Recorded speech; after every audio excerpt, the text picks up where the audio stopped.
Okay, twakomeje n'ibibazo. Ikibazo cyari gikurikiyeho, nari maze kubasobanurira ku kibazo cy'urubyaro.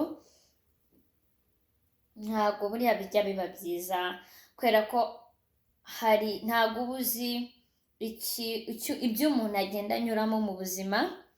Ni nko kubaza umuntu ngo uzashaka ryari, uzabyara ryari. Biriya ni ibibazo bikomeye umuntu atabasha kugusubiza, kuko hari n'ababibazwa bakananirwa kubisubiza, ariko bagera mu rugo bakajya mu buriri wenda cyangwa mu cyumba bakikingirana bakarira.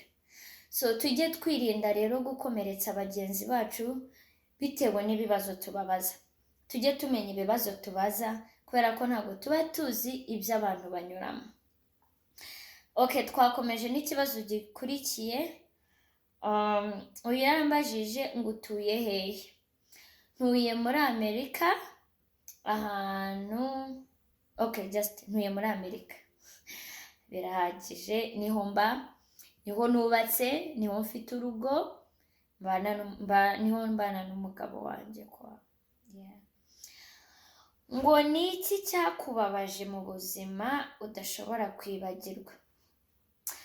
Buriya ku myaka umuntu aba afite, ibintu biba byaramubabaje biba ari byinshi cyane, ariko mu bintu bimwe byambabaje, mbabazwa nuko ntigeze mbona urukundo rwa data. Ntabwo nigeze mbona data mbe nakina nawe nk'umwana na se. Icyo kintu iyo nicaye nkagitekereza kirambabaza. N'uwo nari nabonye wari wemeye kumbera nka data, nawe ava muri ubu buzima, biba igikomere cya kabiri. Ikindi kintu cya gatatu cyambabaje, ni ukubura inshuti yanjye yari yarabaye nk'umuvandimwe wanjye. Yari umuntu nabwiraga amabanga yanjye yose, n'umuvandimwe wanjye atamenyaga. Ni umutipe twakundanyeho bwa mbere. Benshi abanzi baramuzi. Kubura Migambi byarambabaje, ni ikintu ntashobora kwibagirwa mu buzima. Ntabwo abantu bashobora kubyumva, ariko nkanjye nyirabyo ninjye ubasha kubyumva. Ibyo ni byo bintu cyane byambabaje cyane mu buzima. Ngo noneho ngo wataye ubusugi ryari? Ntabwo nibuka umwaka, gusa nibuka umunsi ko hari kuwa gatandatu. Hari kuwa gatandatu mu masaha, hari na ku manywa mu masaha ya 10:00, ariko simbabwira umwaka murambabarira. Ariko ndawibukwa umwaka, itariki n'umunsi n'isaha. Ngo niki cyagushimishije? Ibintu byanshimishije cyane byo ni byinshi. Shimishwa nuko nabashije kwiga amashuri yanjye nkayarangiza, kandi abantu benshi harimo n'inshuti zanjye zarantegaga imitego, bavuga uburyo nyine ntateze kurangiza amashuri, ariko byari intego yanjye nihaye nkiri umwana.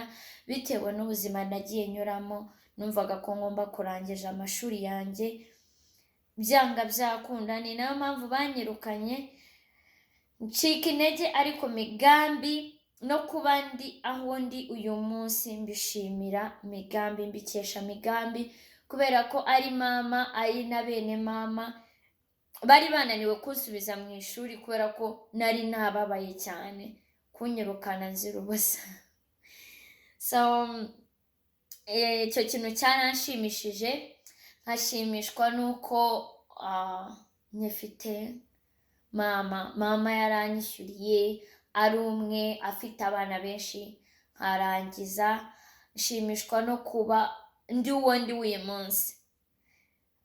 Ndabizi uko mumbona biratandukanye cyane cyangwa bihabanye cyane nuko njyewe ndi, ariko nta kibazo kuko niko mba nabiyeretse. Ariko nshimishwa n'ubuzima ndimo uyu munsi, no kuba Imana yarampaye umugabo unkunda, nanjye nkunda, nishimiye, utambangamira, ahubwo umpa uburenganzira busesuye budapfa gutangwa n'abandi bagabo bose. Yego. Ah, ngo kuki ukunda kubyina cyane cyane kuzunguza ikibuno. So nkunda kubyina, iki kibazo gikubiyemo ibintu byinshi. Hari impamvu ituma nkunda kubyina.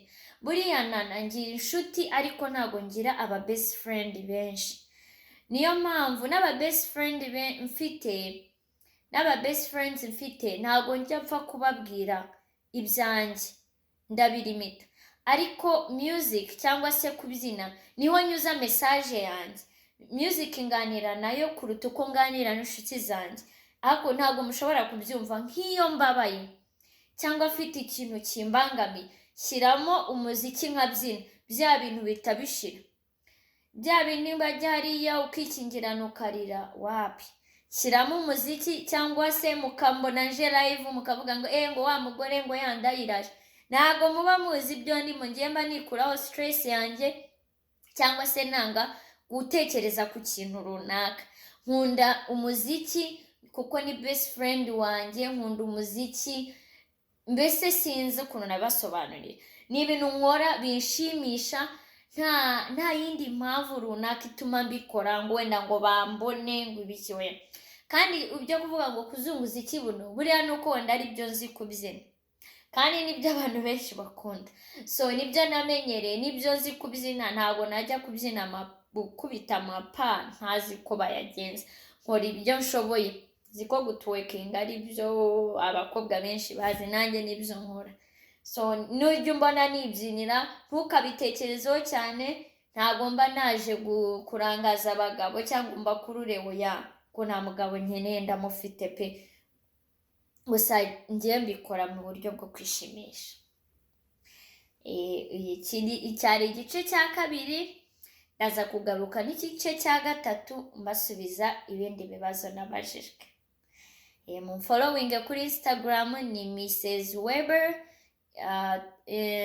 Twitter Nana Weber, Facebook Nana Weber, Snapchat Super Sexy 89.